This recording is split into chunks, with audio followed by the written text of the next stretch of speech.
other young guys that are really good and already have major league experience. So it's an uphill. Hey, Jack, thanks for the time. We really appreciate it. Enjoy the festivities, and hopefully we'll talk to you soon. Yeah, I just want to remind everybody that, we really appreciate the fan base, what this means to them.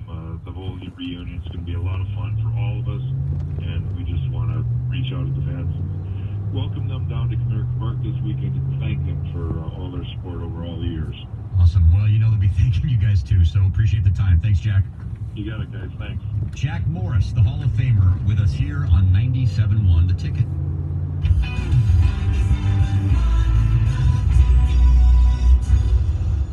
Kelly at his Van Dyke Dodge in Warren has 2 for $222. 2 2019 Ram 1500 Crew Cab Bighorn 4-wheel drives for just $222 per month. A true sign and drive. Let's go with 2019 Ram 1500 plus tax time 0% EP price with base dealer. Save on your next oil change at O'Reilly Auto Parts when you purchase 5 quarts of Valvoline conventional motor oil and a MicroGuard filter for $24.99. Plus, get a $5 O'Reilly Auto Parts gift card after mail-in rebate. O'Reilly Auto Parts. Better parts, better prices every day. Limit supply. See store for details. O'Reilly Auto Parts. Hi, Harry Glantz for Capital Mortgage Funding. Rates are at historic lows, so what are you waiting for? Call 1-800-LOW-RATE and let our award-winning staff help you save money. Look, if you're looking to purchase a new home, refinance your existing home, and you want to save money, call 1-800-LOW-RATE and take advantage of these historic low rates. That's Capital Mortgage Funding, 1-800-LOW-RATE, the best mortgage banker. What are you waiting for? Call 1-800-LOW-RATE. Capital Mortgage Funding is powered by Fairway Independent Mortgage Corporation, NMLS ID number 2289, Equal Housing Lender.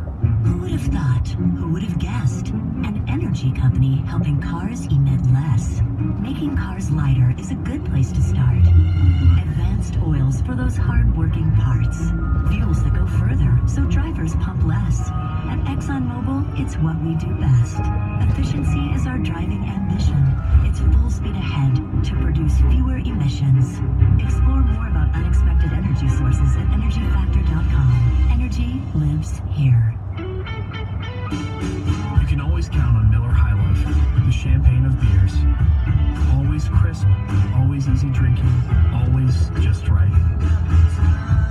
The perfect balance of flavor and refreshment since 1903. Welcome to the High Life.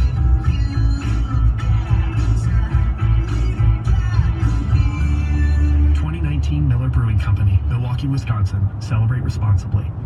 You love your backyard and the outdoors. Insects love you. The Home Depot and Cutter have just what you need for whatever kind of outdoor lover you are. Personal repellents and Cutter Backwoods Spray for deep woods protection against mosquitoes and more. Cutter Dry Spray or Backwoods Dry Spray that won't leave you feeling oily or greasy. Get any 3 for just $9 for protection for the whole family. Today is the day for doing and saving on Cutter. Now at the Home Depot. More saving, more doing.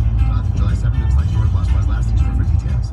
This 4th of July, eat like you got the whole summer off with Kingsman. Just fire up that charcoal and grill some lip smacking, falling off the bone, died and gone to heaven. So good you could ugly cry ribs, or hot dogs, or heck, grill a whole hog. It ain't summer if you ain't even good. So what are you waiting for? Kingsman, start something. Grab a bag, engineers, Home Depot. Win up to $500,000 with Michigan Lottery's $500,000 money match $5 instant game when you visit 97.1 The Ticket at Comerica Park's Gate A before the Tigers take on the Washington Nationals through Sunday. There's fun in every one. Get tickets for any Tigers home game at Tigers.com. Are you tired of exposing your retirement to stock market risk? How would you like to participate in stock market gains but never losses? Join Joe Uplegger for the Safe Money and Income Radio Show on The Ticket each Sunday from 7 to 8 a.m. Now available for download. Always Aggravated, a Mike Valenti signature podcast. Get it on radio.com and Apple iTunes.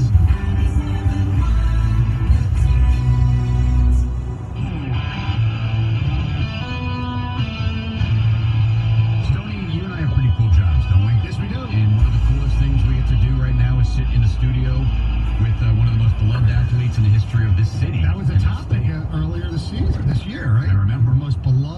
in Detroit. And if there's a guy more beloved than our next guest, it's a very short list, and it includes maybe Steve Yzerman, maybe Barry Sanders, and it may be a three-way tie for first. The Hall of Famer Alan Trammell is here on 97.1 The Ticket. Tram, good morning. It's an honor to see you, honor to have you here. Thanks for the time. Good morning. You know, I can tell you this, that the stories do get better when you get older. I can tell you that. But I appreciate the compliment. Obviously, this is a special place for me, and always very special to come home. And you know what? This weekend we're reminiscing and we're talking, some old stories, but they never get old. They really don't. Winning and seeing your old teammates never gets old. I asked this to Jack, and he said everybody. I'm going to ask you to be more specific. Is there one player that you're going to see this weekend who you haven't seen in a really long time that you're looking forward to seeing the most? Chet Lemon. Chet Lemon will be here on Saturday, and he's a busy man. He's youth baseball, youth right? Baseball, yes, the juice. And he's been doing this for quite a while, but he was not here at the 30th. But he is coming for the 35th, and I think there'd be a lot of guys that would say Chet, because again, we have not seen him for a while. And we also asked Jack this question, and that is, when did you know about the 84 team? He said, 83, I think. How good 84 was going to be. You said you guys took care of Baltimore so easily in 83. Well, they ended up winning the World Championship. We were on their heels. We were chomping at the bit. It's easy to say that now, but we were getting ready, and you're really looking at 82 when Milwaukee won, and they got to the World Series. They won the American League, but we were hit neck and neck, and they beat us late in the season, and they got into the playoffs and then went to the World Series and lost to the Cardinals. But so we were kind of going through the baby steps, the growing pains. We had lost enough. We were starting to get a little ticked off. We were starting to mature, and going into spring training, I think we felt very good about our chances. Obviously, nobody could expect this, or we never expected. I mean, I call it like Nintendo-ish. 35-5, 17 in a row on the road. I mean, come on, you can't even dream that up. And someone was saying earlier, our producer Tom, one of those losses was a 19-inning loss. Is that right? 35-5. So is that wow. What is it? Yeah. You know so what? It should have been 36-4, really. Yeah. Well, just to fast forward this a little bit. Okay, we know we're 35-5, and we go up to Seattle. We actually set the American League record in Anaheim. We got a standing ovation. So we're finishing the trip off by going up to Seattle.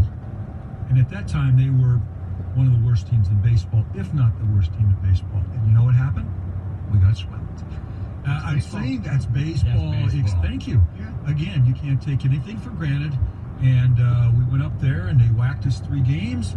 And we got humbled a little bit. And, obviously we weren't going to continue at that pace. But I'll never forget that. But, that's how it happened. We're talking to Alan Trammell here on 97.1 The Ticket. It's the 35th celebration of the big festivities at 410. It's Sparky Anderson bobblehead night. Sparky, of course, passed away.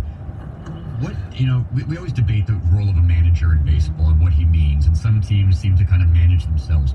What did Sparky mean to that group of guys, especially young guys coming together? I mean, Gibby's talked a lot about it. What did Sparky mean to that team? You made a good point right there, and I'm using that as far as in '84 we policed ourselves, but it was the prior years that Sparky had set the tone, and when he was the tough love, and he mentored us. But then as we were in the '84-ish year, and we were getting off to the good start, there wasn't as much for him to do. He sometimes, like he would say, is that sign of a good manager is knowing when to stay out of the way. And so we were rolling, and but I'm going to be honest with you, at least in my opinion, he meant a great deal. There was no question that he was the captain of the ship. But again, prior to that, he had done more of his work to kind of mentor us to get to that point. And we knew how to play baseball. And I've said this many times, but I'm very appreciative that during our era, and I know, you get caught up in your time, but we were taught how to play the game of baseball, and I'll never forget that. Very appreciative. Is that why? Because he was so good at mentoring you guys when you were young, that when you got to a certain level, it was fine with you guys, but the few younger guys on there, like Howard Johnson, he allegedly didn't get, along so well. Maybe Yeah. that didn't translate. Here's true. So there's not a perfect, it's not a perfect world. It's not going to fit for everyone. And unfortunately, Hojo was not quite part of that group with the Lou and Jack and Gibby and myself and Dan and Rosie and Brookie. I'm missing a few guys, but kind of that core. So Hojo kind of came in the next wave, and we were looking to win that year, and Hojo was just kind of to start. Right. And Sparky didn't tolerate mistakes. Now, a few years before, we all made mistakes, and we were corrected. And so there was that tough love there. But, Hojo, unfortunately, in the World Series, even though he was a part of our team, and he's here this weekend, which I'm very glad to see Hojo, he wasn't part of the World Series part. Marty Castillo really played more at third base during the series. So, but Sparky, I'm gonna fight this a little bit. We talked about Sparky not being good with young players, and I scratch my head and I'm chuckling. It's like, well, what were Jack and Lance and myself and Lou and Gibby? We were all young, and he took us and he molded us. So I just kind of chuckled at that because, again, there's no perfect world. It's not going to work for everyone, but I think he did a pretty damn good job. We were talking earlier this morning about, favorite teams that have won championships here in Detroit, and one of the reasons 84 stands out is because you said 35-5. I sometimes, I didn't grow up in Michigan, but I liken your team to the 85 Bears. I thought that was the best team in the 80s, the 84 team. And so then the question obviously is, why wasn't there an 85 or an 86? Yeah. And the answer to that, I'm guessing, is going back to your original thing, is that's baseball. It is, and it's hard, and you know what? One of the reasons why we didn't win was me. And honestly, I did not have the year. And if you think back, 5 days after we won the World Series, and this is just being truthful, I had a labrum tear, and I had hurt my shoulder right before the All-Star break, and so I labored somewhat. I had a labor tear, but I labored for the second half of the season, and so I was in and out of the lineup. And Sparky used to rotate the DH and things, but my arm was bothering me. And 5 days after the World Series, I had my shoulder scoped. Still World Series MVP. I was, but my shoulder was bothering me, and I also had a knee issue that at the same time. So Dr. Andrews, this is going back into October of '84. Dr. Andrews was just started. Yes, I had a labrum tear. So this is the middle of October. I have the surgery, and then I'm ready to go for the season. Now I say that. I was a little behind in spring training, and I was ready for opening day, but my arm was not the same. I didn't play the way I was capable, and it took me a while to get that back. Had more of the dead arm, and it just not so much that it hurt, but I was part of that. But probably the real reason is that Toronto was knocking on the door now. Boston was becoming good again, and the American League East was a beast. There was a different team every year. But in '87, when you guys pulled off, and you, I'm not saying this because you got ripped off for the MVP by George Bell, but kind of like maybe took the Twins for granted a little bit in the playoffs. Well, you should have won that. I remember that Metrodome was one of the loudest. Oh, it was. It was sick. You remember that. That's as loud as I've ever played it. No question about it. It's not, you know what? It took so much out of us. And again, this is going to sound like the excuse, and I don't want to take anything from the Twins because they beat us 4 games to 1. It wasn't like, we were really, really close. They took it to us. Right. They got all the 2-out hits, and I remember the first game 1 in the Metrodome. We had taken a 4-3 lead in the 8th, top of the 8th. And at the bottom of the 8th, there was a walk, and then there was a fly ball left center that Gibby and Chet lost in the baggie at the Metrodome. And you guys all know about the Metrodome and the white. It's like a cloud up there, and it happens, and that happens. And it ended up they ended up getting 2 runs there, beat us 5-4 in game 1. So you're thinking, if you can get game 1, who knows? Can't play that one game. But I'm just stating what happened, and they ended up, getting momentum. And because of the way the rules were back in those days, is that it rotated the World Series, American National. They had the home field advantage against the Cardinals. They didn't have a good record going in. The Cardinals should have had the home field advantage. So they won all 4 games in the Metrodome. But again, I'm sounding like on it. No, they earned it. They won. They only won 85 games that year. They did not deserve home field advantage.